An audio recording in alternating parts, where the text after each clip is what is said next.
네, 판결 이유에 대해서 설명드리겠습니다. 피고인은 내란 우두머리 방조, 허위 공문서 작성, 허위 작성 공문서 행사, 대통령 기록물 관리에 관한 법률 위반, 공용서류 손상, 위증 혐의로 기소되었습니다. 그 후에 내란 우두머리 방조 혐의와 관련하여 내란 중조임무 종사 혐의가 택일적으로 추가되었습니다. 이러한 공소사실에 대하여 피고인은 위증 혐의 중 일부에 한해서만 자백하고 있고 나머지 혐의는 모두 부인하고 있습니다. 네, 순서대로 살펴보겠습니다. 먼저 내란 중조임무 종사 혐의에 대해서 살펴봅니다. 그 세부적인 내용이 복잡하므로 결론을 먼저 말씀드리겠습니다. 내란 중조임무 종사 혐의에 대해서는 유죄로 인정합니다. 참고적으로 내란 중조임무 종사가 아니라 내란 우두머리 방조에 대해서 설명을 드리면 처음 기소된 내란 우두머리 방조 혐의는 범죄로 성립할 수 없습니다. 내란죄는 필요적 공범으로서 관여자의 의사 방향이 일치하는 집합범이므로 내부자들 사이에서는 각자 수행한 역할에 따라 우두머리, 지휘자, 중조임무 종사자 등으로 처벌될 뿐 방조범에 관한 형법 총칙 규정이 적용될 여지가 없습니다. 따라서 내부자에 해당하는 피고인에게는 형법 총칙에 규정되어 있는 형법 30조에 따른 방조범이 성립할 여지가 없으므로 내란 우두머리 방조 공소사실은 범죄로 되지 않을 때에 해당하게 됩니다. 내란 우두머리 방조 혐의로 기소되었으나 내란 중조임무 종사 혐의가 택일적 추가적 병합되는 형태로 공소장이 변경되었습니다. 이에 대해서 변호인은 특별검사가 당초 공소 제기한 내란 우두머리 방조 공소사실과 택일적으로 추가할 것을 신청한 내란 중조임무 종사 공소사실은 기본적 사실관계가 동일하지 않고 공소장 변경을 허가할 경우 피고인의 방어권 행사에 실질적인 불이익을 초래할 염려가 있으므로 공소장 변경을 허가한 것은 위법하다고 주장하고 있습니다. 그러나 특별검사가 당초 공소 제기한 내란 우두머리 방조 공소사실과 이 법원이 공소사실의 택일적 추가를 허가한 내란 중조임무 종사 공소사실은 범행의 주체, 시기와 장소, 구체적 행위 태양 등이 모두 동일합니다. 두 공소사실은 그 법률적 평가를 피고인이 윤석열의 내란 우두머리 범행을 용이하게 하여 방조한 것과 윤석열이 국헌을 문란하게 할 목적으로 일으킨 폭동에 있어 중요한 임무에 종사한 것으로 달리하지만 이러한 사정만으로 기본적 사실관계가 동일하지 않다고 할 수 없습니다.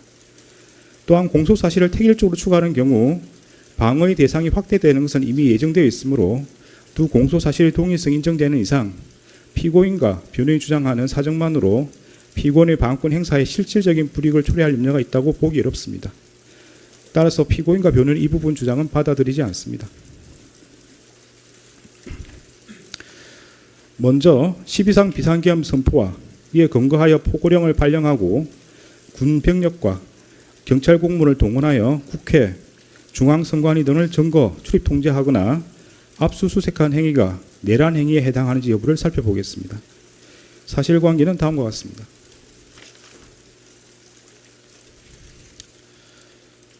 윤석열 전 대통령과 김용현 전 국방부 장관은 국회 다수당이 쟁점 법안들에 대한 단독 처리를 강행하고 형법상 간첩죄 개정에 반대하며 정권 퇴진, 탄핵 집회를 지속하고 국무위원 등 다수의 고위공직자들을 탄핵하며 정부가 추진한 주요 사업의 예산을 삭감하고 중앙선관위 부정선거 관여 의혹과 여론조사기관의 여론조작 등으로 국정 운영이 어려졌다는 이유를 내세워 비상계엄을 선포하기로 마음먹었습니다.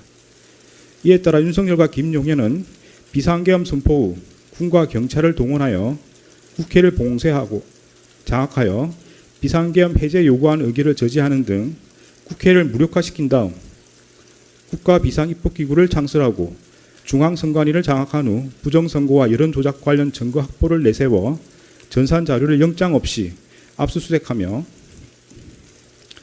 더불어민주당 중앙당과 선거 여론조사기관인 여론조사꽃 사무소를 장악하는 한편 포고령에 근거하여 국회의원, 정치인 등 주요 인사와 중앙선관위 관계자들을 영장 없이 체포구금하고 MBC, JTBC, 한겨레신문, 경향신문, 김어준 운영 인터넷신문 등 당시 정부의 비판적인 입장을 취하는 특정 언론사에 대한 봉쇄, 단전 단수 조치를 하려고 계획하였습니다. 윤석열과 김용현은 위와 같은 모의에 따라 국회 등 주요 기관 봉쇄, 특정 언론사 단전 단수 조치, 국가 비상 입법기구 관련 예산 편성 등 소관 부처 장관들에게 지시할 사항을 미리 준비한 후 국무회의 심의 없이 2024년 12월 3일 22시경을 기하여 전국에 비상계엄을 선포하기로 결의하고 비상계엄 선포에 따른 조치사항이 있거나 비상계엄 선포와 함께 그에 따른 직무수행이 필요한 피고인, 법무부 장관 박성재, 행정안전부 장관 이상민, 통일부 장관 김영호, 외교부 장관 조태열 및 국정원장 조태용만을 사전에 대통령실로 불러 비상계엄 선포 계획과 조치사항을 알리기로 하였습니다.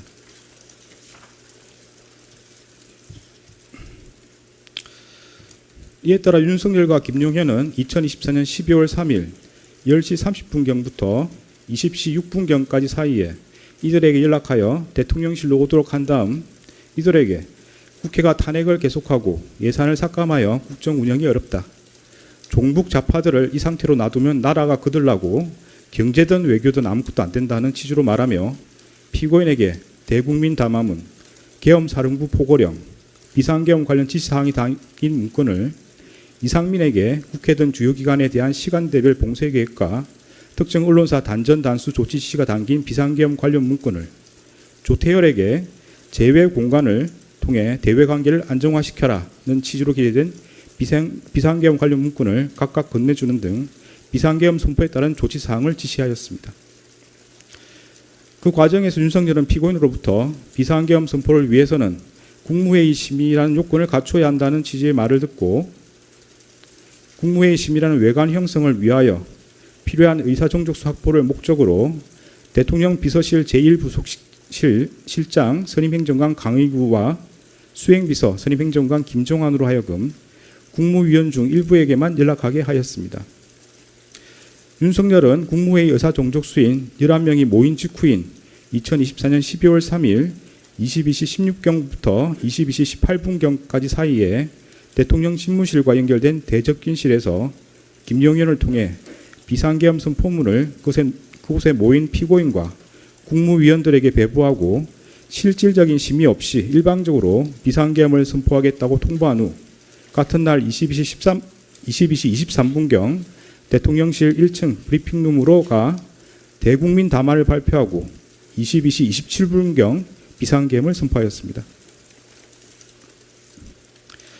계엄사령관 육군대장 박안수는 2024년 12월 3일 23시 23분경 윤석열, 김용현의 순차 지시에 따라 1. 국회와 지방의회, 정당의 활동과 정치적 결사, 집회, 시위 등 일체의 정치활동을 금한다. 2. 자유민주주의 체제를 부정하거나 전복을 기도하는 일체 행위를 금하고 가짜뉴스, 여론조작, 허위선동을 금한다. 3. 모든 언론과 출판은 계엄사령부의 통제를 받는다. 4. 사회 혼란을 조장하는 파업, 태업, 집회 행위를 금한다. 5. 전공의를 비롯하여 파업 중이거나 의료 현장을 이탈한 모든 의료인은 48시간 내 본업에 복귀하여 충실히 근무하고 위반 시는 계엄법에 의해 처단한다. 6. 반국가 세력 등 체제 전복 세력을 제외한 선량한 일반 국민들은 일상생활의 불편을 최소화할 수 있도록 조치한다. 이상의 포고령 위반자에 대하여는 계엄법 구조에 의하여 영장 없이 체포구금, 압수수색을 할 수 있고 계엄법 14조에 의하여 처단한다는 내용의 포고령을 발령하였습니다. 윤석열은 2024년 12월 3일 22시 27분경부터 그 다음 날 4시 26분경까지 김용현, 박안수, 여인영, 곽종근, 이준우, 문상호, 경찰청장 치안총감 조지호, 서울특별시 경찰청장 치안정감 김봉식 등을 통해 성명불상의 군인과 경찰 공무원에게 순차 지시하여 국군 방첩사령부, 육군특수전사령부, 수도방위사령부, 정보사령부 등에 소속한 무장군인 1605명과 경찰청, 서울특별시 경찰청, 경기남부경찰청 등에 소속된 경찰 공무원 약 3790명 등을 동원하여 국회, 중앙선관위 등을 점거, 출입 통제하거나 압수수색하였습니다. 다음으로 관련 법률 규정을 살펴봅니다. 형법 87조는 대한민국 영토의 전부 또는 일부에서 국가 권력을 배제하거나 국헌을 문란하게 할 목적으로 폭동을 일으킨 사람은 다음 각 호의 구분에 따라 처벌한다고 규정하면서 그 각 호에서 우두머리는 사형, 무기징역 또는 무기금고에 처한다. 모의에 참여하거나 지휘하거나 그 밖에 중요한 임무에 종사한 사람은 사형, 무기 또는 5년 이상의 징역이나 금고에 처한다. 살상, 파괴 또는 약탈 행위를 시행한 사람도 같다. 부하 수행하거나 단순히 폭동에만 관여한 사람은 5년 이하의 징역이나 금고에 처한다고 규정하고 있습니다. 형법 91조는 이 장에서 국헌을 문란하게 할 목적이란 다음 각 호의 어느 하나에 해당함을 말한다고 규정하면서 1호에서 헌법 또는 법률에 정한 절차에 의하지 않고 헌법 또는 법률의 기능을 소멸시키는 것, 2호에서 헌법에 의하여 설치된 국가기관을 강압에 의하여 전복 또는 그 권능 행사를 불가능하게 하는 것을 들고 있습니다. 형법 87조에서 규정하는 폭동이란 다수인이 결합하여 폭행 또는 협박하는 것을 말하고, 여기서 폭행 또는 협박은 일체의 유형력 행사나 외포심을 생기게 하는 해악의 고지를 의미하는 최강의의 폭행 협박을 말하는 것으로서 이를 준비하거나 보조하는 행위를 전체적으로 파악한 개념이며, 그 정도가 한 지방의 평온을 해할 정도의 위력이 있음을 요한다고 합니다.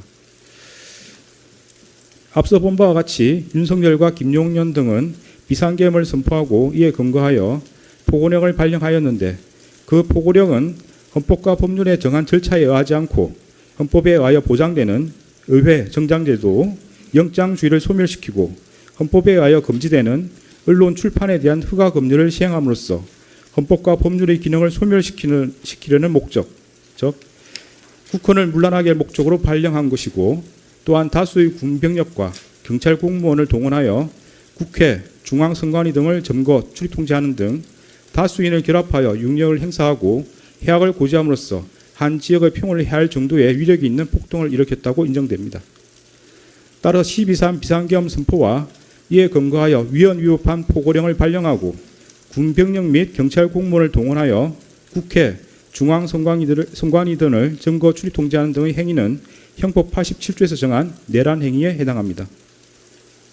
이하에서는 12.3 내란이라고 말하겠습니다. 다음으로 내란 중요 임무 종사 행위에 대해서 보겠습니다. 윤석열이 국헌을 문란하게 할 목적으로 일으킨 폭동의 수단으로 선택한 이 사건 비상계엄 선포에 있어 피고인이 국무회의 심의란 외관을 형성하거나 국무위원들로부터 부서를 받아 절차적 요건을 갖추는 등으로 중요한 임무에 종사한 경우에는 형법 87조 2호에서 정하는 바에 따라 처벌된다고 할 것입니다. 피고인이 구체적으로 어떠한 행위를 했는지 살펴보겠습니다. 네, 공소장에 많은 행위들이 기재되어 있으므로 먼저 결론을 말씀드리겠습니다. 중요 임무 종사로 인정되는 행위는 국무회의 심의라는 외관 형성 관련 행위, 헌법과 법률에 의하여 피고인에게 인정된 자기 의무 위반 관련 부작위, 국무위원 부서 외관 형성 관련 행위, 주요기관 봉쇄 계획 및 특정 언론사 단전 단수 조치 관련 지시 이행 방안 논의입니다. 공소사실 중에 중요 임무 종사로 인정되지 않는 행위는 윤석열로부터 행사에 대신 참석하라는 지시를 받았다는 부분 관련 행위, 비상계엄 선포 후 절차적 요건 구비 시도 관련 행위, 계엄 해제 국무회의 심의 지연 관련 행위입니다. 그러면 중요 임무 종사에 해당하는 행위를 순서대로 보겠습니다.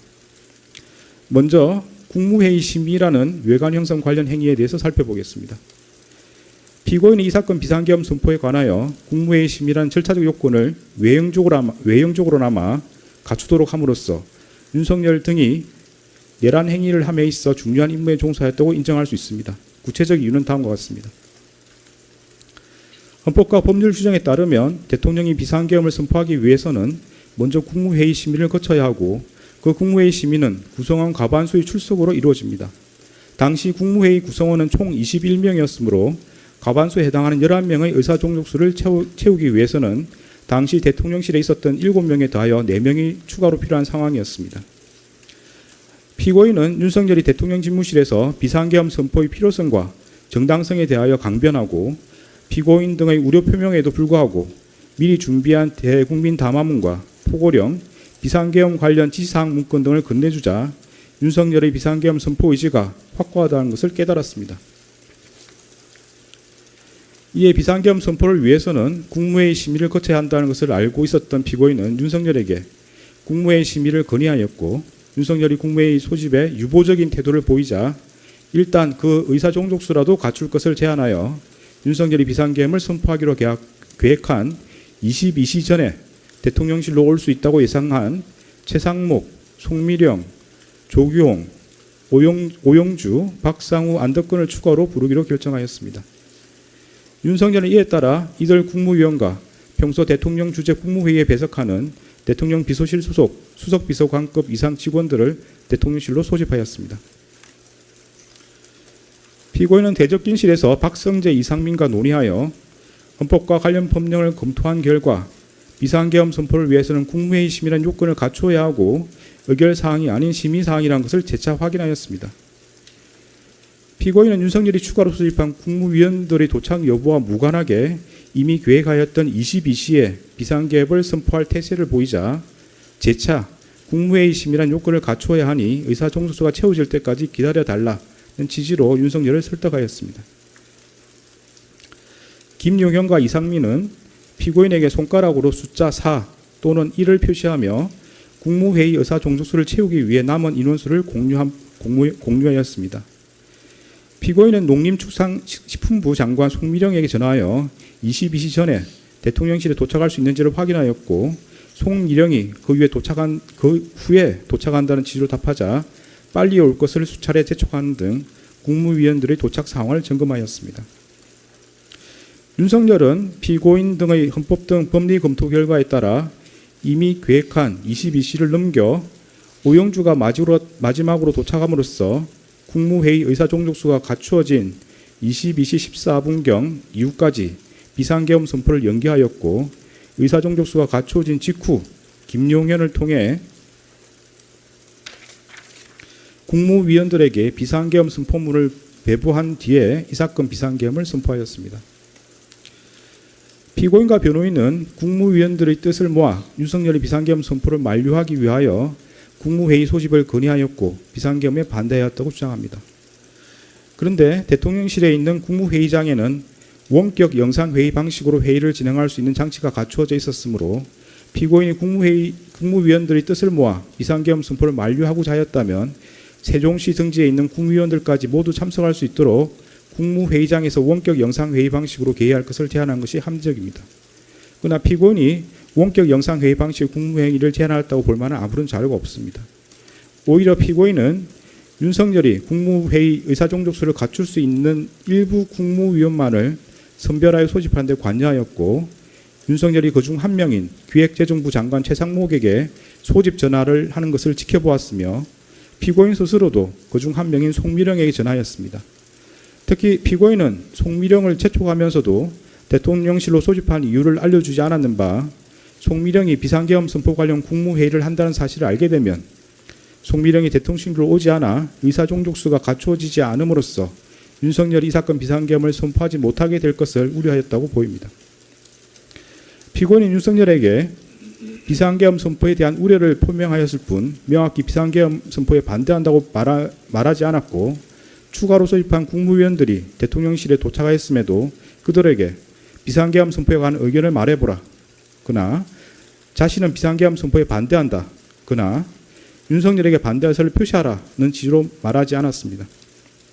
피고인은 윤석열이 비상계엄을 선포하기 위해 이석한 이후에야 최상목에게 자신도 반대하였다는 취지로 강변하였을 뿐, 조태열이 대통령 집무실에서 윤석열에게 비상계엄 선포에 관하여 반대 의사를 표시할 때나 최상목, 조태열이 대접견실에서 일어나 윤석열에게 반대 의사를 표시할 때에도 별다른 의견을 표명하지 않았고, 최상목이 대통령 집무실에 들어와서 설득해 보겠다고 말할 때에도 자신의 휴대전화를 사용할 뿐 별다른 관심을 갖지 않았습니다. 피고인은 국무회의 의사종족수가 채워져 윤석열이 비상계엄을 선포하러 나갈 때에도 윤석열을 만류하지 않았고, 오히려 윤석열에게 국무회의 심의를 마쳤다는 취지로 고개를 끄덕였습니다. 피고인은 김용현이 비상계엄 관련 문건이 들어있는 서류봉투를 찾으러 대접경실로 돌아왔을 때에도 김용현을 만류하지 않았고, 오히려 김용현에게 그 서류봉투를 건네주었습니다. 그런데 피고인과 국무조정실장 방기선의 진술에 따르면 피고인은 평소 윤석열이 비상계엄 선포 사유로 든 국회의 탄핵소추와 예산삭감, 쟁점법안 단독 처리 등이 국정 운영에 어려움을 초래하고 있다는 데 공감해 왔다는 것인 바, 이러한 사정까지 고려하면 당시 피고인이 별다른 반대 의사를 표명하지 않았던 것은 윤석열이 주장하는 이 사건 비상계엄 선포의 필요성과 정당성에 동의하여 그 실행을 지지했기 때문이라고 보입니다. 이러한 사정을 고려하면 피고인이 윤석열이 비상계엄 선포 의사가 확고하다는 것을 깨닫고 그 필요성과 정당성에 동의하여 이 사건 비상계엄 선포에 필요한 국무회의 심의라는 절차적 요건을 형식적으로나마 갖추도록 함으로써 윤석열 등의 내란 행위에 있어서 중요한 임무에 종사했다고 봄이 타당합니다. 다음으로 헌법과 법률에 의하여 피고인에게 인정되는 자기 의무 위반 관련 부작위에 대해서 살펴보겠습니다.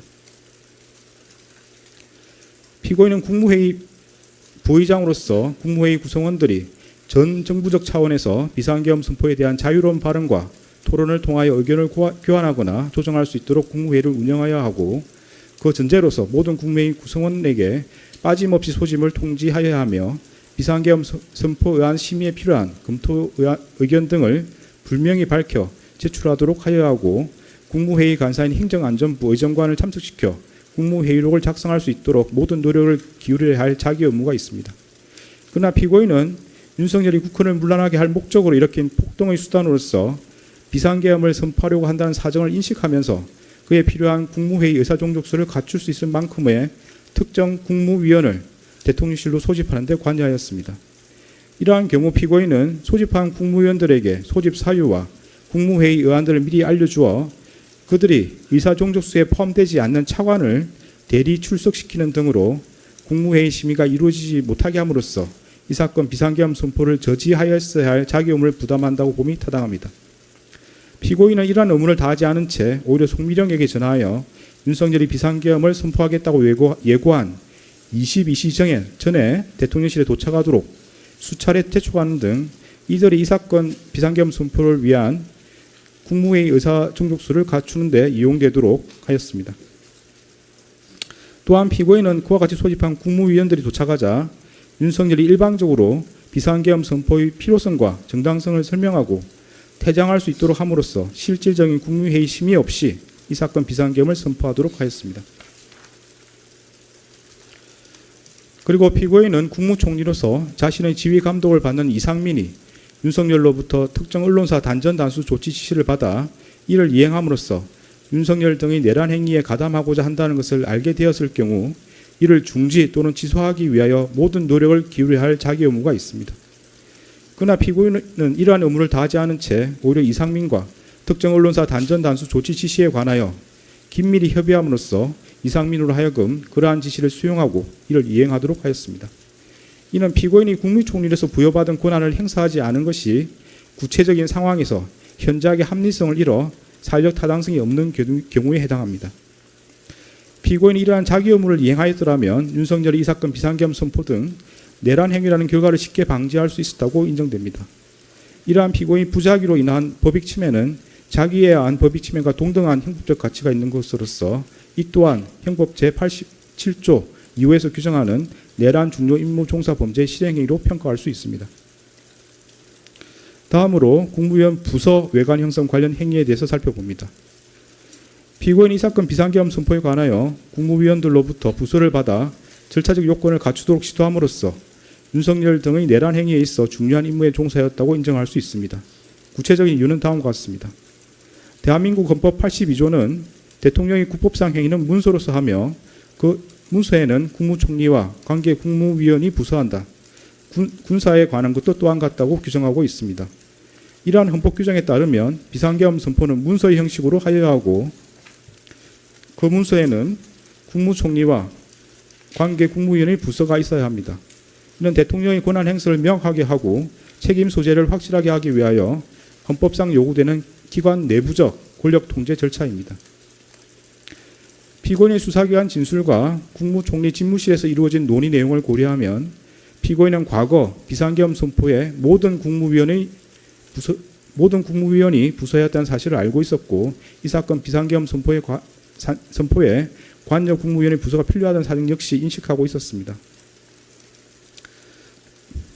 박성재와 이상민이 참석자 서명을 받아야 한다는 취지로 논의한 뒤 강의구에게 국무위원 서명을 받도록 준비해달라고 요청하는 것을 피고인이 지켜보았고, 강의구가 대적균실을 나가는 국무위원들에게 서명 작업을 준비하고 있으니 기다려달라고 말하는 것도 지켜보았습니다. 피고인은 최상목, 조태열이 서명을 하지 못하겠다는 취지로 말하자 여기 모여서 회의에 참석했다는 의미로 서명할 수 있는 것 아니냐는 취지로 국무위원들에게 서명할 것을 직접 지시하였습니다. 그런데 통상적인 국무회의의 경우에는 참석한 국무위원을 전자적 방식으로 확인하여 국무회의록에 기재하고 국무위원이 수기로 서명하는 절차는 마련되어 있지 않습니다. 결국 박성재와 이상민의 논의에 따라 피고인 국무위원들에게 지시한 서명은 국무회의 참석 여부를 확인하는 의미의 서명이 아니라 대통령의 국법상 행위인 비상계엄 선포에 관하여 절차상 요구되는 국무회의 부서를 의미합니다. 피고인은 최상목, 조태열 등 일부 국무위원의 반대로 결국 비상계엄 선포에 관한 국무회의 부서가 이루어지지 않자 비상계엄 해제 국무회의를 마친 직후 국무위원들에게 국무회의 심의를 거쳐 비상계엄을 해제했지만 앞서 있었던 비상계엄 선포 국무회의 심의의 하자로 해제가 되지 않을 수 있다는 취지의 논리를 내세우며 국무위원들을 설득하여 다시금 부서를 받으려고 시도하였습니다. 이러한 사정을 고려하면 피고인이 앞서 이 사건 비상계엄 선포에 관하여 국무회의 심의라는 절차 요건을 외형적으로나마 갖춘 것과 같은 취지에서 국무위원들로부터 비상계엄 선포의 절차 요건에 해당하는 부서를 받고자 시도함으로써 윤석열 등의 내란 행위에 있어 중요한 임무에 종사하였다고 봄이 타당합니다. 다음으로 주요기관 봉쇄 계획 및 특정 언론사 단전 단수 조치 관련 지시 이행 방안 논의와 관련해서 살펴봅니다. 피고인 이상민과 특정 언론사 단전 단수 조치 관련 지시 이행 방안 등을 논의하고 이를 이행하도록 함으로써 윤석열 등의 내란 행위에 있어 중요한 임무에 종사하였다고 인정할 수 있습니다. 구체적인 이유는 다음과 같습니다. 대한민국 헌법 21조는 모든 국민은 언론 출판의 자유와 집회 결사의 자유를 가진다. 언론 출판에 대한 허가와 금열, 집회 결사에 대한 허가는 인정되지 아니한다고 정하고 있습니다. 여기서 말하는 금열은 그 명칭이나 형식과 관계없이 실질적으로 행정권이 주체가 되어 사상이나 의견 등이 발표되기 이전에 예방적 조치로서 그 내용을 심사 선별하여 발표를 사전에 억제하는, 즉 허가받지 않은 것의 발표를 금지하는 제도를 뜻하고, 이러한 사전 검열은 법률로서도 불가능한 것으로서 절대적으로 금지됩니다. 언론 출판에 대하여 사전 검열이 허용될 경우에는 국민의 활동의 독창성과 창의성을 침해하여 정신생활에 미치는 위험이 클 뿐만 아니라 행정기관이 집권자에게 불리한 내용의 표현을 사전에 억제함으로써 이른바 관제 의견이나 지배자에게 무해한 여론만이 허용되는 결과를 초래할 염려가 있기 때문에 헌법이 절대적으로 금지하고 있는 것입니다. 이상민이 윤석열의 지시에 따라 소방청장 허석곤에게 전달한 특정 언론사 단전 단수 조치는 경찰이 2024년 12월 3일 24시경 특정 언론사를 진입 봉쇄하면 소방이 단전 단수 조치를 하라는 취지의 내용입니다. 그런데 특정 언론사를 물리적으로 봉쇄하면 봉쇄하여서 단전 단수 조치를 하면 그 업무 수행이 사실상 불가능해진다는 것은 분명합니다. 이는 결국 행정권이 주체가 되어 사전에 특정 언론사의 발표를 전면적으로 금지하는 것으로서 헌법에 의하여 절대적으로 금지되는 언론 출판에 대한 허가 검열에 해당합니다. 피고인이 이 사건 비상계엄 선포 후 이상민과 특정 언론사 단전 단수 조치 지시의 이행의 내용과 근거, 그 이행 방안 등에 관해 논의하였고, 피고인은 이상민이 그 지시에 따르지 않도록 제재하거나 만류하지 않았으며, 오히려 대통령실 CCTV 영상에 따르면 피고인은 그 지시의 이행을 독려한 것으로 보입니다. 그에 따라 이상민은 포고령 발령 후 조지호 호석군에게 전화하여 그 지시를 이행하였고, 그 다음날 그 지시의 이행 여부를 확인하였습니다. 이러한 사정에다가 피고인이 국무총리에서 갖는 지위와 권한을 더해보면 피고인이 국무총리에서 자신의 지휘 감독을 받는 이상민과 특정 언론사 단전 단수 조치 지시에 관해 논의하고 이를 이행하도록 함으로써 윤석열들의 내란 행위에 있어 중요한 임무에 종사하였다 봄이 타당합니다. 공소 사실에는 기재되었으나 내란 중요 임무 종사로 인정되지 않는 부분을 보겠습니다. 먼저 윤석열로부터 행사에 대신 참석하라는 지시를 받았다는 부분 관련입니다. 윤석열이 이 사건 비상계엄을 선포한 후 대접경실로 돌아와 피고인에게 내가 당분간 가야 하는 임박한 행사를 대신 가져야겠다는 취지로 말하였고, 이에 피고인이 알겠다는 취지로 수락한 사실은 인정이 됩니다. 그러나 피고인이 대통령이 전반적인 국정 운영을 대신하기로 하였다는 등 특별한 사정이 없는 한 윤석열이 참석하기로 예정된 행사에 대신 참석할 것을 수락했다는 사정만으로 윤석열들의 내란 행위에 있어 중요 임무에 종사했다고 평가하기 어렵고 달리 이를 인정할 만한 증거가 없습니다. 다음으로 비상계엄 선포 후 절차적 요건 구비 시도 관련입니다. 피고인이 당시 국민의힘 원내대표였던 추경호와 통화하면서 추 대표 걱정하지 마라는 취지로 말한 사실, 피고인이 국무총리 집무실에 도착하여 국무총리 비서실장 손윤택, 국무조정실장 방기선 등과 국회 상황을 확인한 사실, 피고인이 방기선에게 이 사건 비상계엄 선포가 국회에 통보되었는지 여부를 알아보도록 지시한 사실은 인정됩니다. 그러나 피고인이 추경호와 통화하면서 그러한 말을 하였다는 사정만으로 추경호를 통해 국회 상황을 확인하였다고 보기 어렵습니다. 설령 피고인이 추경호를 통해 국회 상황을 확인하거나 방기선 등 국무조정실 소속 직원을 통해 비상계엄 선포의 국회 통보 여부를 점검하였다고 하더라도 그러한 사정만으로 피고인이 윤석열 등의 내란 행위에 있어 중요한 임무에 종사했다고 평가하기 어렵고 달리 이를 인정할 증거가 없습니다. 다음으로 계엄 해제 국무회의 심의 지연 관련입니다. 특별검사가 제출한 증거만으로는 피고인이 계엄 해제 국무회의 심의를 지연하여 중요한 임무에 종사했다거나 피고인에게 그러한 고의가 있었다고 평가하기 어렵습니다. 구체적인 이유는 다음과 같습니다.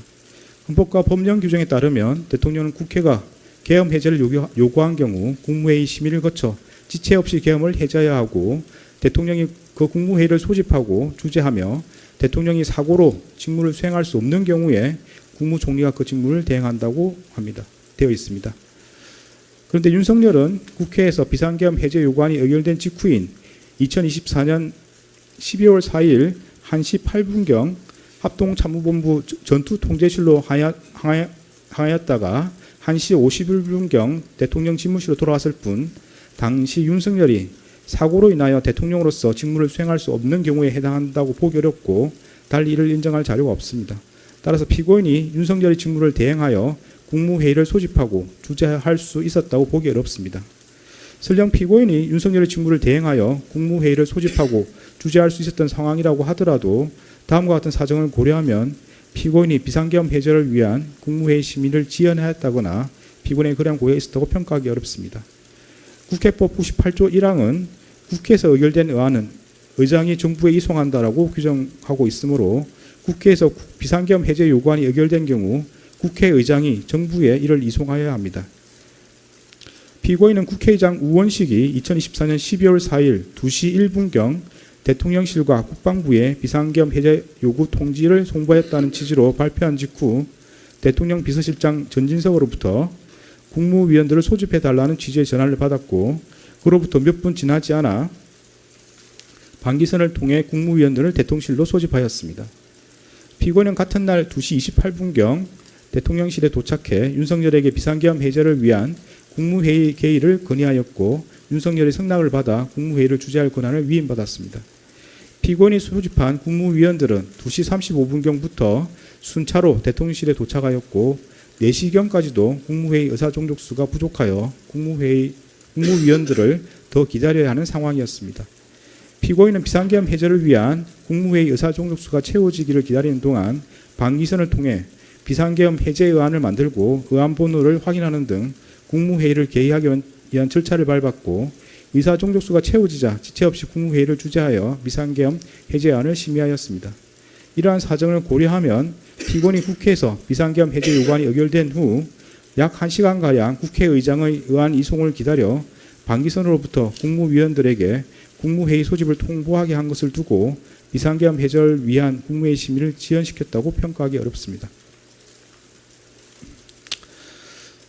이처럼 공소사실에는 기재되어 있으나 내란 중요임무 종사로 인정되지 않는 부분은 이와 일제관계에 있는 범죄 사실을 앞서 본 바와 같이 내란 중요임무 종사죄 유죄로 인정하므로 따로 주문해서 무죄로 선고하지 않습니다. 더 나아가 피고인에게 국헌을 문란하게 할 목적과 내란 중요임무 종사의 고의가 있는지 여부에 대해서 살펴보겠습니다. 피고인에게 국헌을 문란하게 할 목적과 윤석열이 그러한 목적으로 포고령을 발령하고 군병력과 경찰 공무원 등 다수인을 집합하여 폭동을 일으키는 사실에 대한 인식과 의혹이 있었다고 인정할 수 있습니다. 구체적인 이유는 다음과 같습니다. 피고인은 2024년 9월 3일 국회 예산결산특별위원회에서 얼마 전부터 야당 대표를 필두로 많은 야당 인사들이 계엄 해제를 막기 위해 계엄 선포와 동시에 국회의원을 체포, 구금하는 계획을 꾸몄다더니 국방부 장관 후보자와 국군 방첩사령관의 같은 고등학교 선후배를 기용한 것이 탄핵 대비와 계엄 준비용이 아니냐 하며 계엄 선동 정치를 펼치고 있다. 피고인은 어떻게 생각하느냐는 취지의 서일준 위원의 질의에 대하여 헌법 규정에 따르면 계엄을 선포하더라도 국회가 과반수로 의결하면 즉각 해제하게 돼 있지 않느냐. 그러면 결국 그 논리는 계엄을 통해서 국회의 기능을 정지시킨다는 이야기냐는 취지로 답한 바가 있습니다.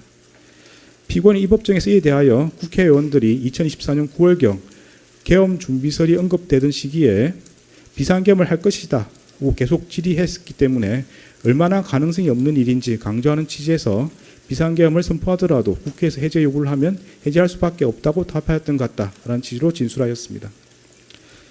피고인이 국회에서 한 답변과 이 법정에서의 진술에 따르면 피고인은 이 사건 비상계엄 선포 이전부터 정치권에서 윤석열이 비상계엄 선포 후 국회의원을 체포 구금하여 국회의 비상계엄 해제 요구를 저지하려는 것 아니냐는 의혹이 제기되고 있었고, 이에 비추어 윤석열이 비상계엄을 선포하는 경우 군병력을 동원함으로써 결국 국회의 권능 행사를 정지시키는 것으로 연결될 수 있음을 충분히 예상할 수 있었습니다. 피고인은 2024년 12월 3일 20시 45분경 대통령 집무실에서 윤석열로부터 국회의 탄핵 소추와 예산 삭감으로 국정 운영이 어려워 비상계엄을 선포해야 한다는 취지의 말을 들었고, 같은 날 21시 52분경 대접견실에서 김용현이 조태열에게 군대가 대기하고 있다는 취지로 답하는 것을 지켜보았습니다. 이러한 윤석열과 김용현의 발에 따르면 피고인은 윤석열이 이 사건 비상계엄을 선포한 뒤 김용현을 통해 군병력을 동원함으로써 강압에 의하여 국회의 권능 행사를 불가능하게 하는 등 다수인을 집합하여 폭동을 일으킬 것을 충분히 예상할 수 있었습니다. 피고인은 같은 날 대통령 집무실에서 윤석열로부터 대국민 담화문과 포고령을 교부받았고, 이 사건 비상계엄 선포 후 이상민과 특정 언론사 단전 단수 조치 지시에 관하여 논의하였습니다. 이러한 대국민 담화문, 포고령, 이상민이 받은 지시 내용에 따르면 피고인은 윤석열이 반국가 세력인 국회를 척결하겠다는 이유에서 이 사건 비상계엄을 선포한 뒤 군병력을 동원하고 포고령을 발령하여 국회와 정당의 활동을 금지하고 특정 언론사의 활동을 불가능하게 하며 이를 위반한 사람을 영장 없이 체포, 구금, 압수수색하여 형사처벌함으로써 헌법과 법률에 의한 절차에 의하지 않고 헌법에 따라 보장되는 의회 정당제도와 영장주의를 소멸시키고 헌법에 의하여 금지되는 언론 출판에 대한 허가금지를 시행할 것을 충분히 예상할 수 있었습니다. 이러한 사유로 피고인에게 국헌을 문란하게 할 목적과 내란 중요 임무 종사의 고의가 있다고 인정됩니다. 다른 혐의들에 대해서 보겠습니다. 허위 공문서 작성 혐의는 유죄로 인정합니다. 관련 공소사실은 피고인은 강의구 김용현, 윤석열과 순차 공모하여 마치 대통령의 국법상 행위인 비상계엄 선포가 국무총리와 관계 국무위원이 비상계엄 선포 전에 부수한 문서에 의하여 이루어진 것처럼 보이게 하여 이 사건 비상계엄 선포 관련 사법 절차 등에 행사할 목적으로 그 직무에 관하여 윤석열이 서명하고 피고인과 김용현이 부수한 비상계엄 선포문 표지를 허위로 작성하였다는 것입니다. 이에 대하여 피고인과 변호인은 피고인은 강의로부터 비상계엄 선포문 표지에 서명을 요청받으면서 별다른 설명을 듣지 못하였고, 그에 부착된 비상계엄 선포문이 자신이 소지한 문서와 동일하다는 취지에서 서명하였으며, 문서의 기재 내용이 객관적 사실과 부합하므로 비상계엄 선포문 표지가 허위 공문서에 해당한다고 할 수 없고, 피고인에게는 허위 공문서라는 인식과 이를 행사할 목적이 없었으며, 피고인은 윤석열, 김용현, 강의구와 공모한 사실이 없다고 다투고 있습니다. 살피건대 여기서 허위란 표시된 내용과 진실이 부합하지 않아 그 문서에 대한 공공의 신용을 위태롭게 하는 경우를 말합니다. 허위 공문서 작성죄는 허위 공문서를 작성함에 있어 그 내용이 허위라는 사실을 인식하면 성립하는 범죄입니다. 비상계엄 선포문 표지는 2024년 12월 3일자로 성립한 문서로서 대통령이 헌법 규정에 따라 국무총리와 관계 국무위원이 부서한 문서로서 이 사건 비상계엄을 선포했다는 사실관계 및 그로서 헌법상 요구되는 기관 내부적 권력 통제 절차가 작동하였음을 증명하는 기능을 갖습니다. 그러나 사실 비상계엄 선포문 표지는 2024년 12월 3일 이후에 피고인 김용현, 윤석열이 순차 서명함으로써 문서로서 성립하였고, 윤석열은 피고인과 김용현이 부서한 문서로 이 사건 비상계엄을 선포하지 않았습니다. 이는 결국 표시된 내용과 진실이 부합하지 않아 문서에 대한 공공의 신용을 위태롭게 하는 경우에 해당하므로 허위에 해당한다고 볼 수 있습니다. 피고인의 진술에 따르더라도 피고인은 강의구로부터 비상계엄 선포문 표지를 받아 자신의 서명란 외에 대통령과 국방부 장관의 서명란이 있는 것을 보았고, 작성일이 2024년 12월 3일로 소급되어 기재해 있는 것을 알고 있었습니다. 강의구는 피고인으로부터 피고인에게 부서라는 요건을 갖춰야 한다, 윤석열의 서명을 받아야 하고 피고인과 김용현의 서명도 필요하다는 취지로 설명하며 서명을 요구하였고, 피고인은 작성일을 소급한 문서를 작성하는 것에 대해 이의를 제기하지 않았습니다.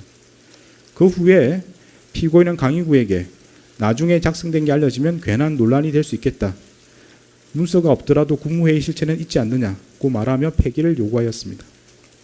이러한 사정을 고려하면 피고인은 강의구가 헌법에 따른 문서주의와 국무총리 및 관계 국무위원의 부서란 절차 요건을 갖추어 이 사건 비상계엄을 선포되었음을 증명하려는 허위의 문서를 작성하기 위해 비상계엄 선포문 표지에 서명을 요구한다는 것을 알고 있었고, 자신이 국무총리 서명란에 서명한 후 윤석열과 김용현이 각각 그들의 직위에 해당하는 서명란에 서명하려는 것 또한 충분히 예상할 수 있었습니다.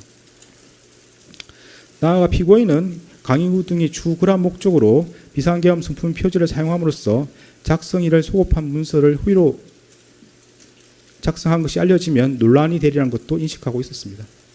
결국 피고인은 윤석열, 김용현, 강의구와 순차적 암묵적으로 공모하여 각각 자신의 직위에 해당하는 서명란에 서명함으로써 공동하여 허위 공문서를 작성하였고, 피고인에게 허위 공문서라는 인식과 이를 행사할 목적이 있었다고 봄이 타당합니다.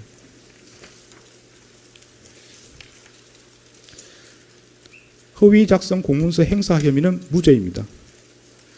관련 공소사실은 피고인은 윤석열, 강의구, 김용현과 공모하여 허위로 작성한 공문서인 윤석열이 서명하고 피고인과 김용현이 부서한 비상계엄 선포문 표지를 그 무렵 대통령 비서실 부속실에 보관하는 방법으로 행사하였다는 것입니다.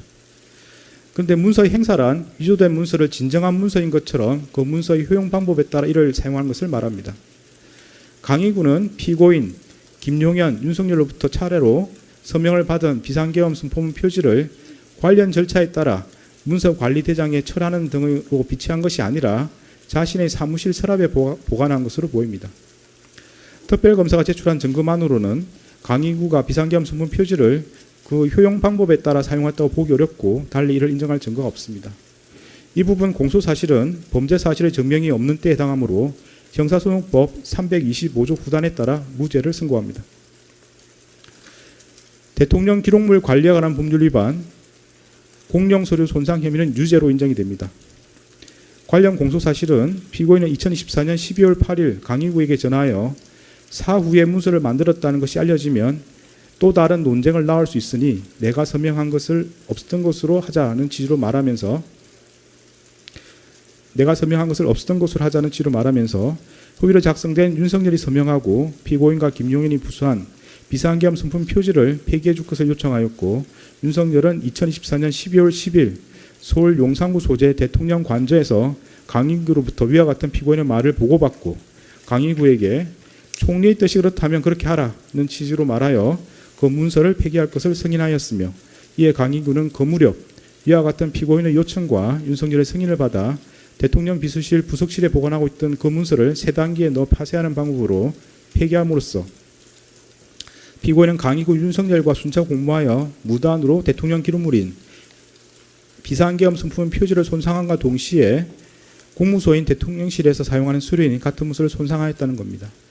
이에 대하여 피고인과 변호인은 피고인은 자신이 서명한 비상계엄 선포문 표지에 추후 윤석열이 서명할 것임을 알지 못하였고 이를 예상할 수도 없었으며, 피고인은 그 문서가 추후 김용현과 윤석열의 서명을 거쳐 완성된다는 것도 알지 못하였고, 피고인은 강의부에게 자신이 서명한 부분 폐기를 요청하였을 뿐 문서 전체를 파쇄를 요구하지 않았으므로 피고인에게 그 문서가 대통령 기록물 또는 공용 서류하거나 이를 폐기 또는 손상한다는 고의가 없었다고 다투고 있습니다.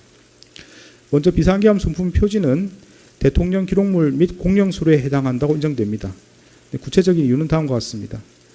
대통령이 비상계엄을 선포하려는 경우 문서로서 하여야 하고 그 문서에는 국무총리와 관계 국무위원인 국방부 장관이 부서하여야 합니다.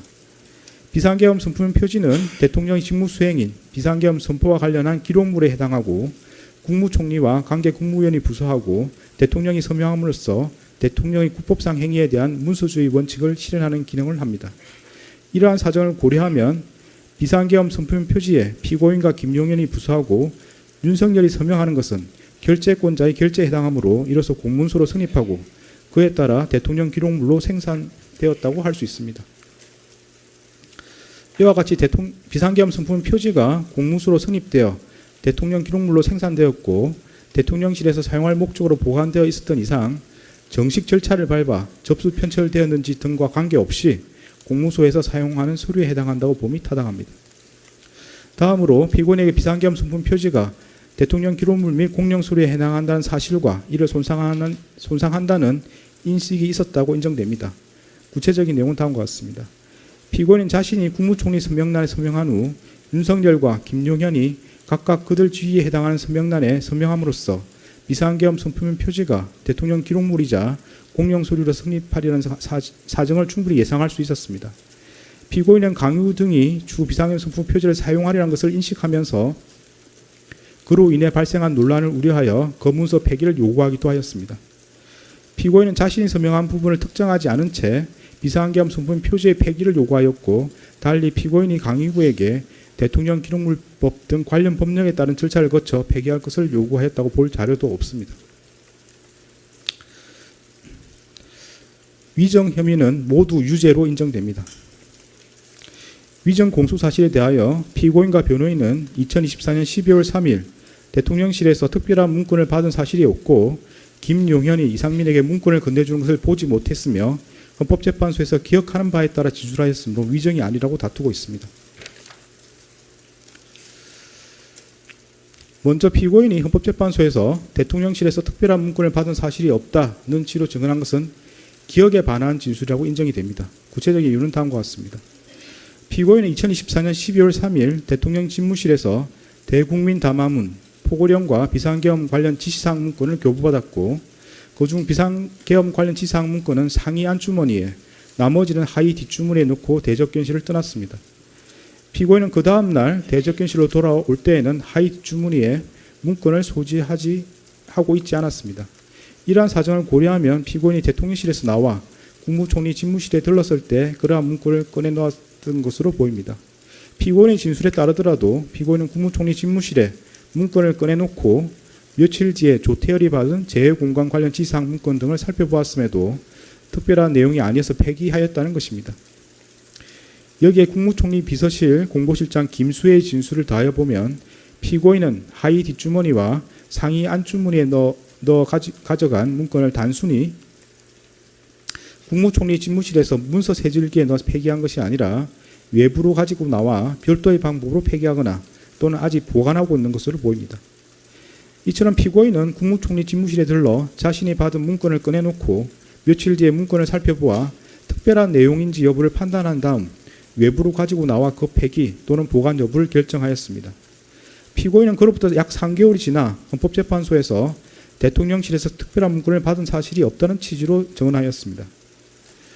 피고인과 변호인은 피고인은 비상계엄이란 급박한 상황에서 많은 자료들을 보며 다수의 사람들과 대화하였기에 당시 상황을 하나하나 모두 기억하기 어려웠고 일부 기억은 혼재되었기도 하였다. 피고인이 헌법재판소에서 증언하는 것은 비상계엄 선포 이후 3개월이 지난 시점에서 이루어진 것이어서 피고인이 그 당시 상황을 모두 기억하며 증언하기란 현실로 매우 어려웠다는 취지로 주장하고 있습니다. 그러나 피고인은 기억이 정확하지 않다는 등으로 진술을 유보하지 않은 채 단정적으로 문건을 받은 사실이 없다는 취지로 진술하였습니다. 여기에 기록에 나타난 피고인의 학력, 경력, 사회적 지위 등 재반 사정을 더하여 보면 피고인이 불과 약 3개월 만에 대통령실에서 대국민 담화문, 포고령, 비상계엄 관련 지시사항 문건, 비상계엄 선포문을 받은 기억을 기억하지 못하였다는 취지의 주장은 도저히 수긍하기 어렵습니다. 다음으로 피고인이 헌법재판소에서 김용현이 이상민에게 문건을 건네주는 것을 보지 못했다는 취지로 정언한 것도 기억에 반한 진술이라고 인정됩니다. 피고인은 김용현이 2024년 12월 3일 22시 16분경 강의구를 통해 복사한 비상계엄 선포문을 피고인, 이상민, 송미령 등에게 나누어 주는 것과 이상민이 같은 날 22시 43분경 대접견실 탁자 위에 놓여 있던 비상계엄 선포문 등 문건을 한데 모아두는 것을 모두 지켜보았습니다. 피고인은 대접견실에서 이상민과 대화를 마친 후 그 문건 더미를 하의 뒷주머니에 집어넣어 가지고 나왔고 별도의 방법으로 폐기하였거나 아직 보관하고 있는 것으로 보입니다. 피고인은 기억이 정확하지 않다는 등으로 진술을 유보하지 않은 채 단정적으로 보지 못했다는 취지로 진술하였습니다. 여기에 기록에 나타난 피고인의 학력, 경력 등 재반 사정을 고려하면 피고인이 불과 3개월 만에 김용현이 이상민에게 비상계엄 선포문을 나누어 준 사실을 기억하지 못하였다는 취지의 주장은 수긍하기 어렵습니다. 네, 유무죄에 대한 설명을 마치고 양형에 대해서 보도록 하겠습니다.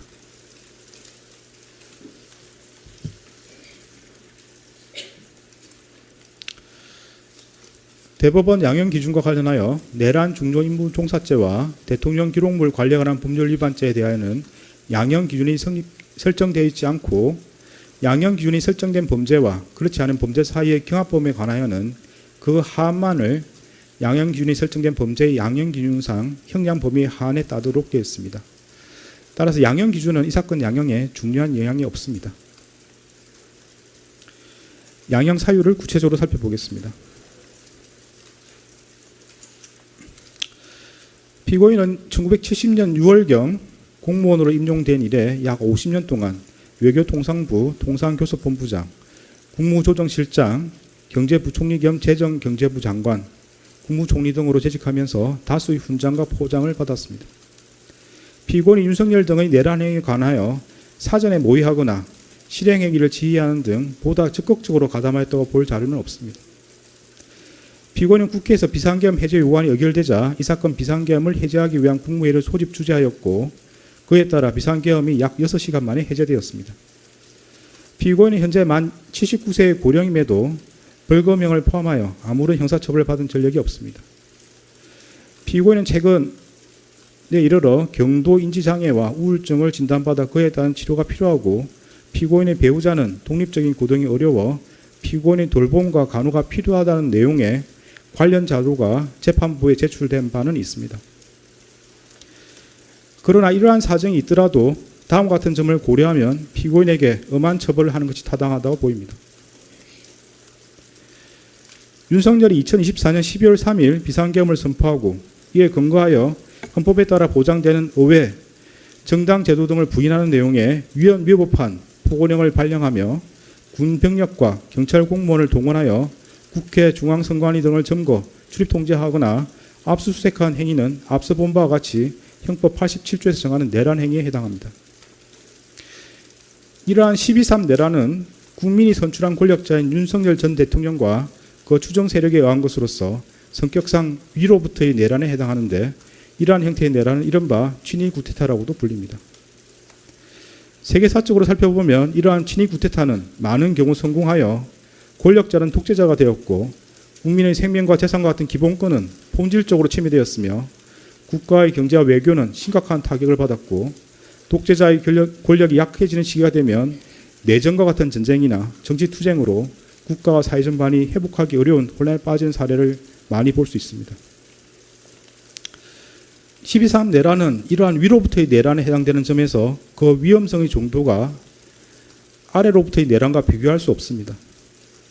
왜냐하면 무엇보다도 국민이 선출한 권력자가 헌법과 법률을 경시하고 이를 위반하는 내란 행위를 함으로써 국민이 가진 민주주의와 법치주의에 대한 신전 자체를 뿌리채 흔들기 때문입니다.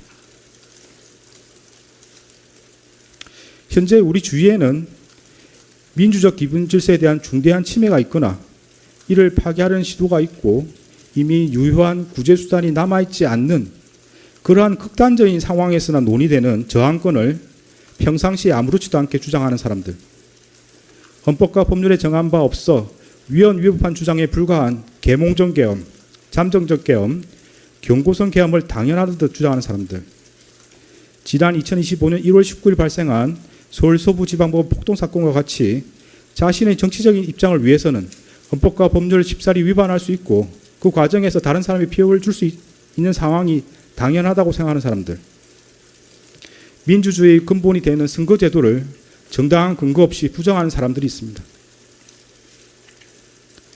12.3 내란은 이와 같이 잘못된 주장이나 생각을 양산하거나 그 상태를 더욱 심각하게 만들었습니다. 이러한 점에서 아래로부터의 내란에 해당하는 기존 내란 사건에 관한 대법원 판결들은 위로부터의 내란에 가담한 피고인에 대한 형을 정함에 있어 기준으로 삼을 수 없습니다. 그리고 기존 내란 사건이 발생하였던 시기와 12.3 내란이 발생한 시기에 대한민국의 국제적인 위상은 비교할 수 없을 정도로 차이가 납니다. 현재 대한민국은 세계적으로 선진국으로 인정받고 있고 이에 따라 국제무역과 국제정치 등에 있어서 그 위상도 기존과 비교할 수 없습니다. 이러한 대한민국에서 친위 쿠데타가 발생했다는 사실로 인하여 생긴 경제적, 정치적 충격은 기존 내란 행위와는 비교할 수 없을 정도에 이른다고 보입니다. 이러한 점에서도 기존 내란 사건에 관한 대법원 판결들은 피고인에 대한 형을 정함에 있어 기준이 될 수 없습니다.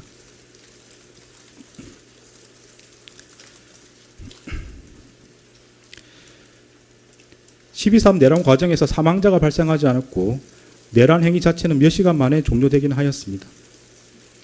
그러나 이는 무엇보다도 무장한 계엄군의 맨몸으로 맞서 국회를 지킨 국민의 용기에 의한 것입니다.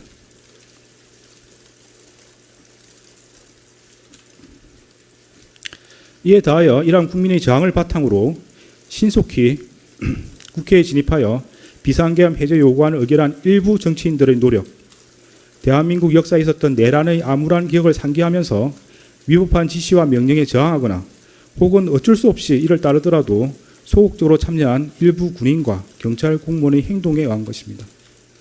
결코 12.3 내란 가담자에 의한 것이 아닙니다.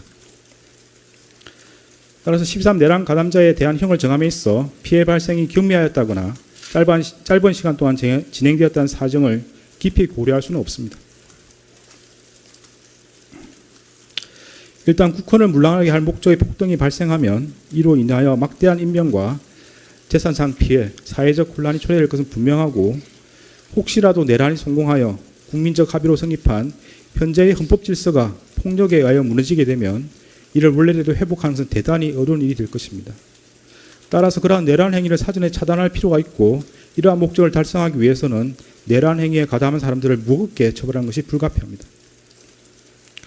피고인은 간접적으로나마 민주적 정당성과 그에 대한 책임을 부여받은 국무총리로서 헌법과 법률을 준수하고 헌법을 수호하고 실현하기 위한 모든 노력을 기울여야 할 헌법적 의무를 부담합니다. 그럼에도 피고인은 12.3 내란이 성공할지도 모른다는 생각에 이러한 의무와 책임을 끝내 외면하고 오히려 그 일원으로서 가담하기로 선택하였습니다. 이러한 피고인의 행위로 인해 대한민국은 자칫하면 국민의 기본권과 자유민주적 기본 질서가 유린당하였던 어두운 과거로 회귀하여 독재정치라는 수렁에서 장기간 헤매 나오지 못하게 될 수 있었고 국민은 쉴 수 없는 상실감과 상처를 입게 되었습니다. 피고인은 국무총리로서 12.3 내란의 진실을 밝히고 그의 합당한 책임을 지기는커녕 사후 자신의 안위를 위하여 이 사건 비상계엄 관련 문구를 은닉하고 비상계엄 선포가 적법한 절차에 따라 이루어진 것처럼 보이기 위해 허위 공문서를 작성하였다가 폐기하였으며 헌법재판소에서 위정하였습니다. 피고인은 재판 과정에서도 허위로 진술을 번복하고 대통령실 CCTV와 같은 객관적인 증거에도 불구하고 아무런 기억이 나지 않는다고 주장하는 등 진실을 은폐하고 책임을 벗어나고자 할 뿐입니다. 피고인이 진실을 은폐하고 책임에서 벗어나고자 한 행위들로 인해 우리 사회의 정치적 분열과 갈등이 더욱 심화되었고 앞으로도 이러한 상처와 갈등이 쉽사리 봉합될 수 있을 것으로 보이지는 않습니다.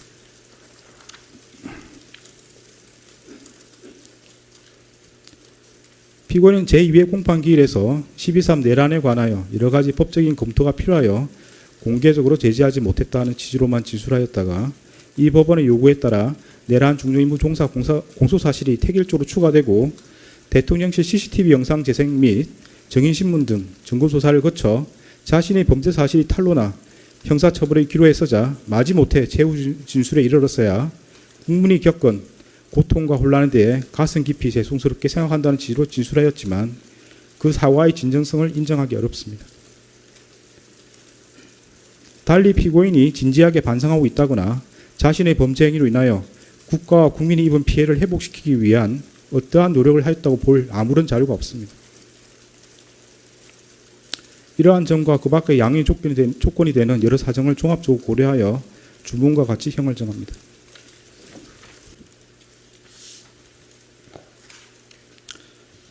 주문. 피고인을 징역 23년에 처한다. 이 사건 공소 사실 중 허위 작성 공문서 행사의 점은 무죄. 판결에 불만이 있으면 일주일 이내에 항소장을 제출해서 다툴 수 있습니다. 항소하는 경우는 서울고등법원에서 재판이 진행됩니다. 무죄 부분이 있습니다. 관련해서 안대문을 제공하고 주문에 무죄로 표시된 부분에 대해서는 관보나 신문 등에 이를 기재할 수 있습니다. 그런 절차를 원합니까? 피고인에게 묻습니다. 무죄 부분을 신문이나 관보 등에 게시하기를 원합니까? 특별히 그럴 계획 없습니다.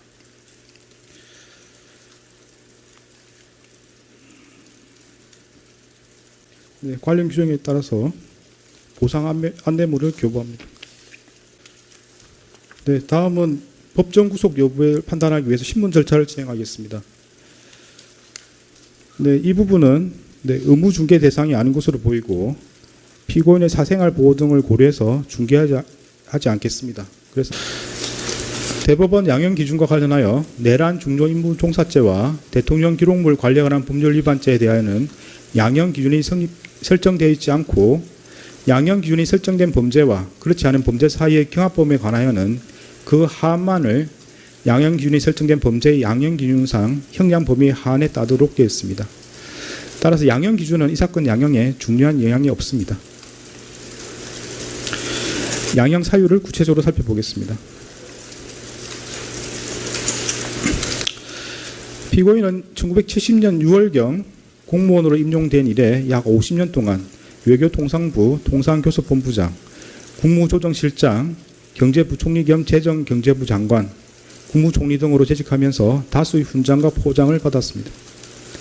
피고인 윤석열 등의 내란 행위에 관하여 사전에 모의하거나 실행 행위를 지휘하는 등 보다 적극적으로 가담하였다고 볼 자료는 없습니다. 피고인은 국회에서 비상계엄 해제 요구안이 의결되자 이 사건 비상계엄을 해제하기 위한 국무회의를 소집 주재하였고 그에 따라 비상계엄이 약 6시간 만에 해제되었습니다. 피고인은 현재 만 79세의 고령임에도 벌금형을 포함하여 아무런 형사처벌을 받은 전력이 없습니다. 피고인은 최근에 이르러 경도 인지장애와 우울증을 진단받아 그에 따른 치료가 필요하고 피고인의 배우자는 독립적인 고등이 어려워 피고인의 돌봄과 간호가 필요하다는 내용의 관련 자료가 재판부에 제출된 바는 있습니다. 그러나 이러한 사정이 있더라도 다음과 같은 점을 고려하면 피고인에게 엄한 처벌을 하는 것이 타당하다고 보입니다.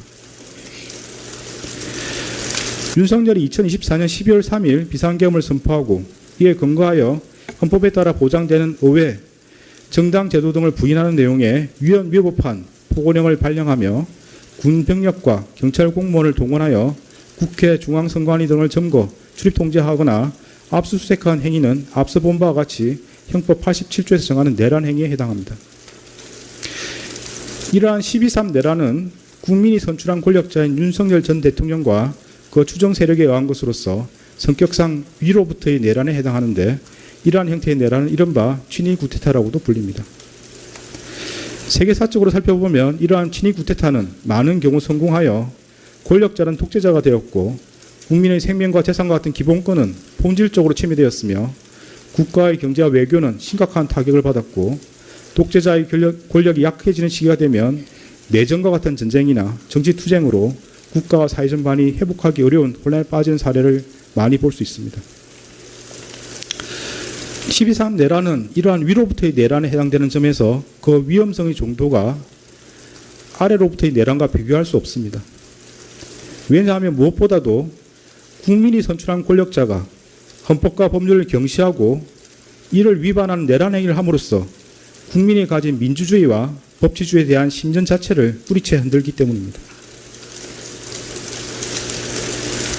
현재 우리 주위에는 민주적 기본 질서에 대한 중대한 침해가 있거나 이를 파괴하려는 시도가 있고 이미 유효한 구제수단이 남아있지 않는 그러한 극단적인 상황에서나 논의되는 저항권을 평상시에 아무렇지도 않게 주장하는 사람들, 헌법과 법률에 정한 바 없어 위헌위법한 주장에 불과한 계몽적 계엄, 잠정적 계엄, 경고성 계엄을 당연하듯 주장하는 사람들, 지난 2025년 1월 19일 발생한 서울 서부지방법원 폭동사건과 같이 자신의 정치적인 입장을 위해서는 헌법과 법률을 쉽사리 위반할 수 있고 그 과정에서 다른 사람이 피해를 줄 수 있는 상황이 당연하다고 생각하는 사람들, 민주주의의 근본이 되는 선거제도를 정당한 근거 없이 부정하는 사람들이 있습니다.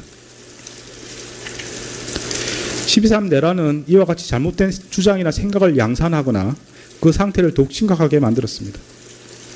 이러한 점에서 아래로부터의 내란에 해당하는 기존 내란 사건에 관한 대법원 판결들은 위로부터의 내란에 가담한 피고인에 대한 형을 정함에 있어 기준으로 삼을 수 없습니다. 그리고 기존 내란 사건이 발생하였던 시기와 12.3 내란이 발생한 시기에 대한민국의 국제적인 위상은 비교할 수 없을 정도로 차이가 납니다. 현재 대한민국은 세계적으로 선진국으로 인정받고 있고 이에 따라 국제무역과 국제정치 등에 있어서 그 위상도 기존과 비교할 수 없습니다. 이러한 대한민국에서 친위 쿠데타가 발생했다는 사실로 인하여 생긴 경제적, 정치적 충격은 기존 내란 행위와는 비교할 수 없을 정도에 이른다고 보입니다. 이러한 점에서도 기존 내란 사건에 관한 대법원 판결들은 피고인에 대한 형을 정함에 있어 기준이 될 수 없습니다.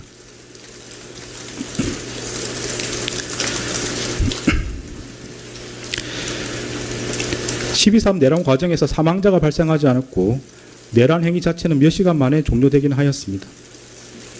그러나 이는 무엇보다도 무장한 계엄군의 맨몸으로 맞서 국회를 지킨 국민의 용기에 의한 것입니다.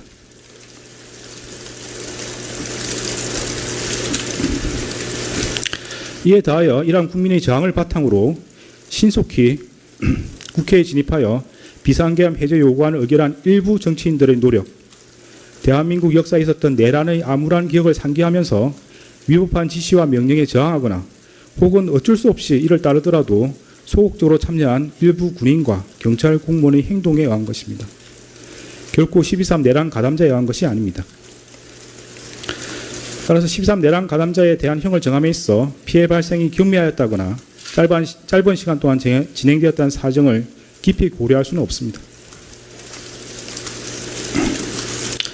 일단 국헌을 물랑하게 할 목적의 폭동이 발생하면 이로 인하여 막대한 인명과 재산상 피해, 사회적 혼란이 초래될 것은 분명하고 혹시라도 내란이 성공하여 국민적 합의로 성립한 현재의 헌법 질서가 폭력에 의하여 무너지게 되면 이를 원래대로 회복하는 것은 대단히 어려운 일이 될 것입니다. 따라서 그러한 내란 행위를 사전에 차단할 필요가 있고 이러한 목적을 달성하기 위해서는 내란 행위에 가담한 사람들을 무겁게 처벌하는 것이 불가피합니다. 피고인은 간접적으로나마 민주적 정당성과 그에 대한 책임을 부여받은 국무총리로서 헌법과 법률을 준수하고 헌법을 수호하고 실현하기 위한 모든 노력을 기울여야 할 헌법적 의무를 부담합니다. 그럼에도 피고인은 12.3 내란이 성공할지도 모른다는 생각에 이러한 의무와 책임을 끝내 외면하고 오히려 그 일원으로서 가담하기로 선택하였습니다. 이러한 피고인의 행위로 인해 대한민국 자칫하면 국민의 기본권과 자유민주적 기본 질서가 유린당하였던 어두운 과거로 회귀하여 독재정치라는 수렁에서 장기간 헤매나오지 못하게 될 수 있었고 국민은 쉴 수 없는 상실감과 상처를 입게 되었습니다.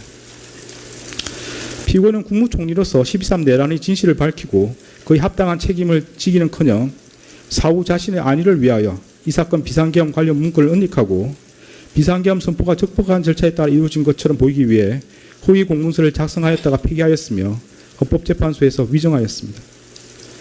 피고인은 재판 과정에서도 허위로 진술을 번복하고 대통령실 CCTV와 같은 객관적인 증거에도 불구하고 아무런 기억이 나지 않는다고 주장하는 등 진실을 은폐하고 책임을 벗어나고자 할 뿐입니다. 피고인이 진실을 은폐하고 책임에서 벗어나고자 한 행위들로 인해 우리 사회의 정치적 분열과 갈등이 더욱 심화되었고 앞으로도 이러한 상처와 갈등이 쉽사리 봉합될 수 있을 것으로 보이지는 않습니다.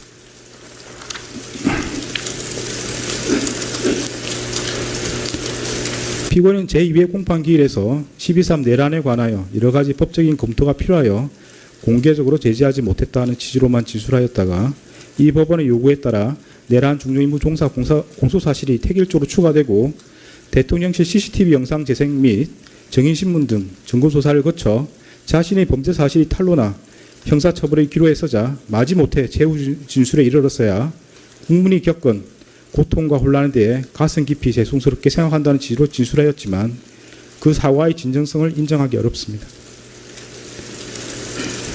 달리 피고인이 진지하게 반성하고 있다거나 자신의 범죄 행위로 인하여 국가와 국민이 입은 피해를 회복시키기 위한 어떠한 노력을 하였다고 볼 아무런 자료가 없습니다. 이러한 점과 그 밖의 양해 조건이 되는 여러 사정을 종합적으로 고려하여 주문과 같이 형을 정합니다.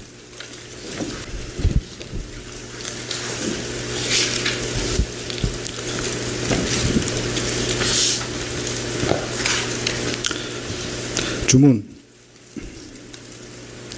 피고인을 징역 23년에 처한다. 이 사건 공소 사실 중 허위 작성 공문서 행사의 점은 무죄. 판결에 불만이 있으면 일주일 이내에 항소장을 제출해서 다툴 수 있습니다. 항소하는 경우는 서울고등법원에서 재판이 진행됩니다.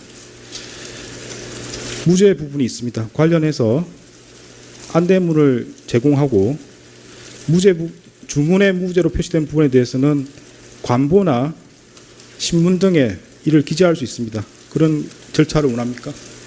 피고인한테 묻습니다. 무죄 부분을 신문이나 관보 등에 게시하기를 원합니까? 특별히 그런 계획 없습니다.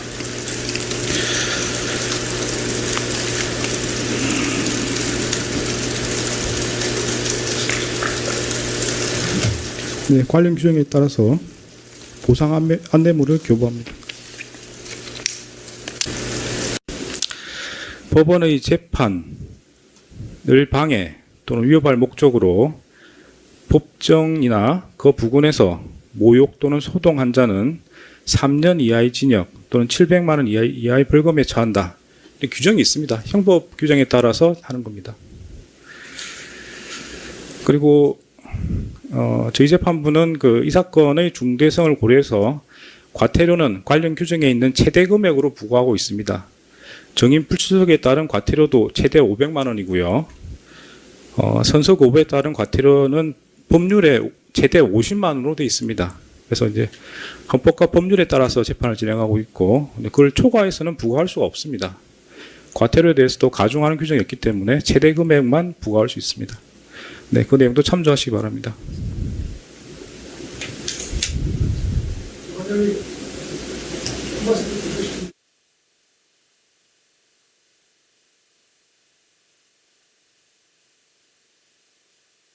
그럼에도 불구하고 부족하면은 형법상의 법정 모욕죄로 고발하도록 하겠습니다.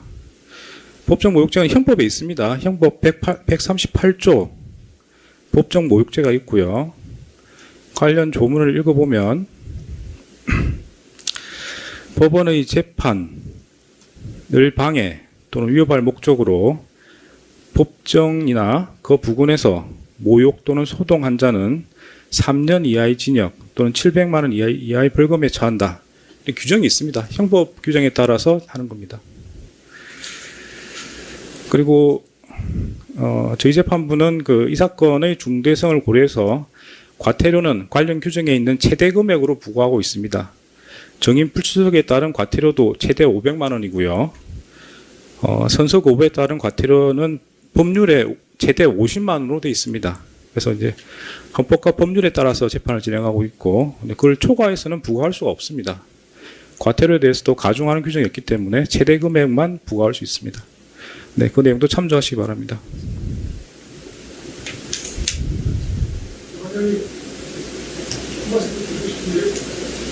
누구십니까?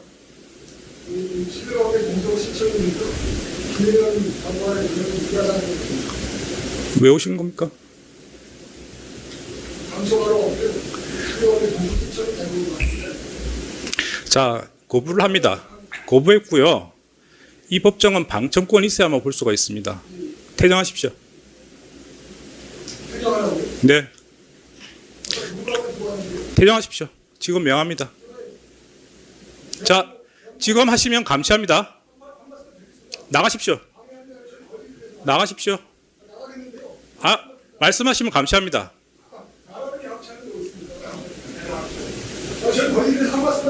나가십시오. 자, 감시합니다. 감시합니다. 아니, 그 구검 장소에다 유치하도록 하겠습니다.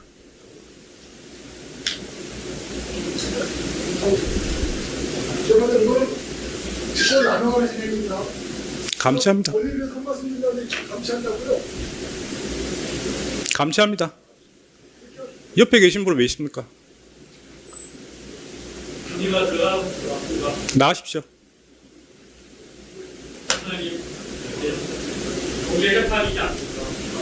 법정을 그렇게 운영하지 않습니다. 나가십시오.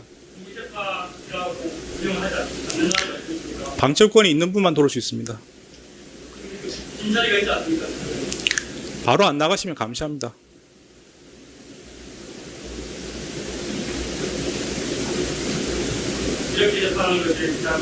자, 감시합니다.